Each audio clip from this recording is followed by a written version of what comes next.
senjata yang paling ampuh melawan syahwat yang disuruh oleh syaitan ke dalamnya adalah sabar, bukan ilmu.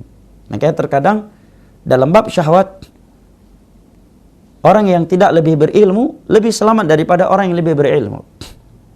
Ada orang yang dia mungkin bukan syekh, bukan ustadz, justru dia lebih selamat dari pintu syahwat. Kenapa? Karena dia lebih sabar. Karena di situ mainnya, bahasa kerennya anak muda, mainnya bukan ilmu, mainnya sabar di situ. Ya. Yang paling menyelamatkan seorang di situ adalah sabarnya dia. Bukan berapa ayat yang dia hafal. Bukan karena dia telah menghafal hafiz Al-Quran, karena dia udah hafiz Sahih Bukhari, karena dia udah belajar ke Yaman, ke Saudi, ke Sudan, karena dia udah S1, S2, S3 dalam agama, bukan. Tapi di situ masalahnya dia sabar enggak?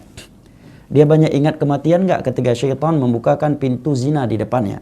Ketika pintu khamar terbuka di depannya, ketika pintu riba, pintu uang haram, uang panas sudah di depan mejanya, 1M, 2M, 3M sudah diantar oleh para pejabat. Sabar enggak dia? Dan dia tidak mungkin bisa sabar kecuali ketika di hadapan pintu syahwat tersebut, dia di hatinya hadir kematian. Di hatinya hadir alam barzakh. Dia ingat malaikat maut, dia ingat azab kubur, dia ingat padang mahsyar, dia ingat mizan, hisab, nasyrus suhuf, as-sirat, al-a'raf, al-qantarah, syurga dan neraka.